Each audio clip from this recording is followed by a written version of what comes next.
Assalamualaikum warahmatullahi wabarakatuh. Kami dari kelompok 1 beranggotaan Aulia Fitriani, Nur Oktarina, Nurul Ismi Azizah dengan Wedia Ramadhani Fadilah. Kami akan mempresentasikan bab berapa? Yaitulah A. Pengertian pengumpulan data. Pengumpulan data merupakan kegiatan mencari data di lapangan yang akan digunakan untuk menjawab permasalahan penelitian. Validitas instrumen pengumpulan data serta kualifikasi pengumpulan data sangat diperlukan untuk memperoleh data yang berkualitas. Data terbagi menjadi dua, yaitu data primer dan data sekunder. Data primer adalah data yang diperoleh langsung dari lapangan, sedangkan data sekunder adalah data yang diperoleh secara tidak langsung dari lapangan. B. Pengumpulan data primer. Data primer adalah data yang diperoleh langsung dari lapangan. Untuk mendapatkan data primer, kita dapat menggunakan beberapa cara seperti survei, wawancara, observasi, dan diskusi terfokus. Yang pertama, survei. Survei adalah metode pengumpulan data dan informasi dari subjek penelitian dengan menggunakan instrumen berupa angket atau kuesioner. Angket adalah sebuah instrumen yang digunakan peneliti untuk mengumpulkan data dengan menyebarkan sejumlah daftar pertanyaan kepada responden untuk dijawab, kemudian dikembalikan kepada peneliti. Hal-hal yang harus diperhatikan dalam angket. Yang pertama, mempelajari angket yang sudah ada dan yang relevan dengan topik penelitian yang akan dilakukan. Yang kedua, konsultasi dengan pakar. Yang ketiga, mencari informasi tambahan melalui data sekunder, wawancara bebas, observasi, dan berpartisipasi dalam studi kasus.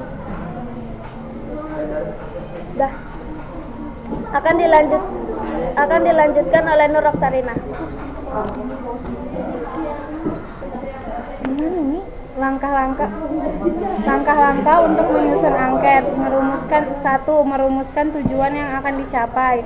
2. Mengidentifikasikan variabel yang akan dijadikan sasaran. 3. Menyebarkan setiap variabel menjadi subvariabel yang lebih spesifik dan tunggal. 4. Menentukan jenis data yang akan dikumpulkan sekaligus menentukan teknik analisisnya.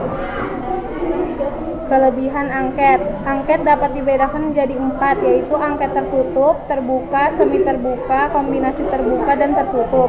Pertama, tidak memerlukan kehadiran penelitian. Kedua, dapat menjangkau responden dalam jumlah banyak. Ketiga, isi pertanyaan seragam untuk semua responden. Keempat, dapat dibuat anonim sehingga responden bebas menjawab. Dalam angket dengan pertanyaan tertutup, jawaban sudah disediakan. Contoh, 1. Setujukah Anda dengan pemberlakuan kurikulum baru? A. Ya, B. Tidak. Kelemahan angket tertutup. 1. Responden tidak dapat memberikan alternatif jawaban karena jawaban telah ditentukan. 2. Jawaban yang dipilih terkadang tidak sepenuhnya sesuai dengan pendapat responden. Kelebihan angket tertutup. Pertama, mudah diisi karena responden tidak perlu menuliskan buang pikirannya. Kedua, tidak memakan waktu lama untuk mengisi. Ketiga, responden dapat dengan bebas dan jujur menjawab pertanyaan yang diajukan. Yang keempat, dapat dijawab pada waktu senggang. 5. Kemungkinan angket dikembalikan cukup besar. Keenam, mudah diolah.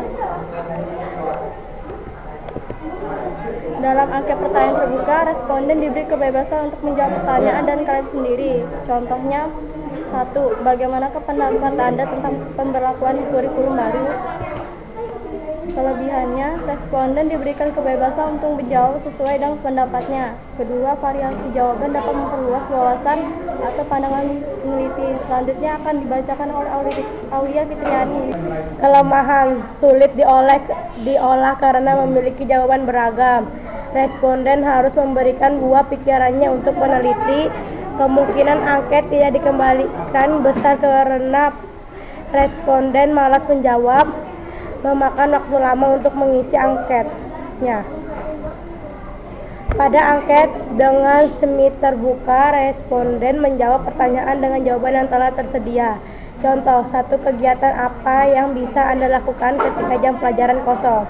A. Berdiri mandiri, mengobrol dengan teman, tidur di kelas. D. Lainnya. Kelebihan angket dengan pertanyaan semi terbuka. 1.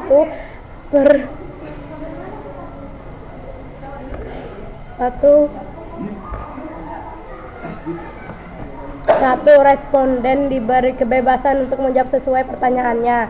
2. Peneliti memperoleh ragam jawaban sebelumnya mungkin tidak terpikirkan. Kelemahan angket dengan pertanyaan semi terbuka adalah sulit mengolah karena memiliki jawaban yang banyak.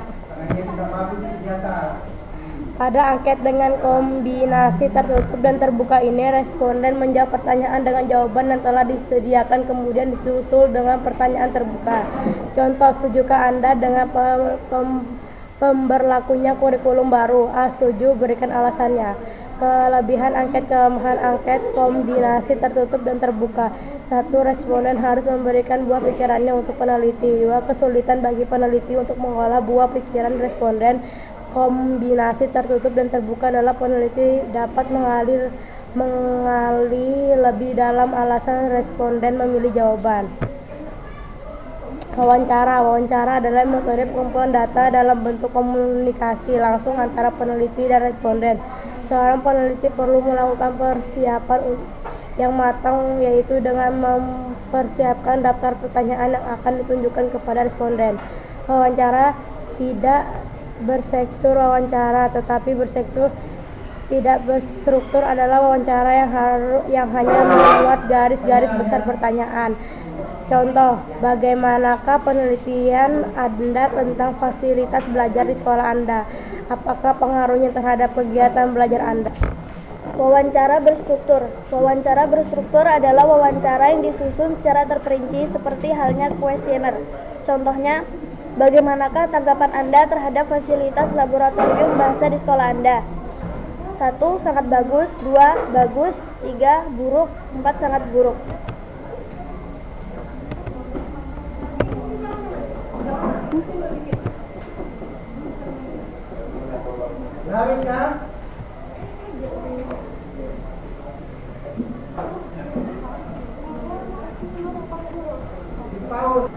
Faktor yang memengaruhi hasil wawancara. Yang pertama, pewawancara.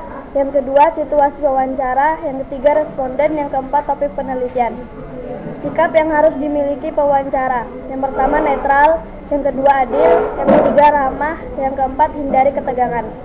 Sekian hasil presentasi dari kelompok kami. Wassalamualaikum warahmatullahi wabarakatuh. Assalamualaikum warahmatullahi wabarakatuh. Mengapa responden dapat mengaruhi hasil wawancara? Assalamualaikum warahmatullahi wabarakatuh. Saya Kurnia Ramadan. Ingin bertanya, mengapa responden menjadi faktor yang memengaruhi hasil wawancara? Terima kasih. Assalamualaikum warahmatullahi wabarakatuh. Assalamualaikum warahmatullahi wabarakatuh. Nama saya Irsa Sofan Apandi. Ingin bertanya, observasi dapat dilakukan dengan berapa instrumen? Sebutkan. Terima kasih. Wassalamualaikum warahmatullahi wabarakatuh. Assalamualaikum warahmatullahi wabarakatuh. Di sini saya ingin bertanya, nama saya Titin Agustianisa. Sudah, Pak. Nama saya Titin Agustianisa. Saya ingin bertanya, apa tujuan wawancara? Terima kasih.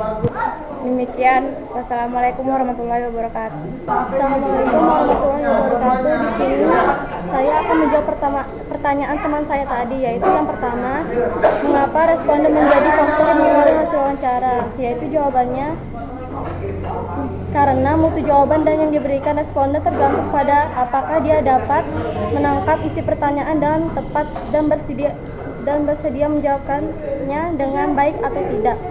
Sekian. Pertanyaan kedua yaitu observasi dapat dilakukan dengan beberapa instrumen, yaitu jawabannya yang pertama daftar riwayat kelakuan, kedua skala penilaian, yang ketiga daftar cek, yang keempat peralatan mekanik, yang kelima human instrument. Sekian.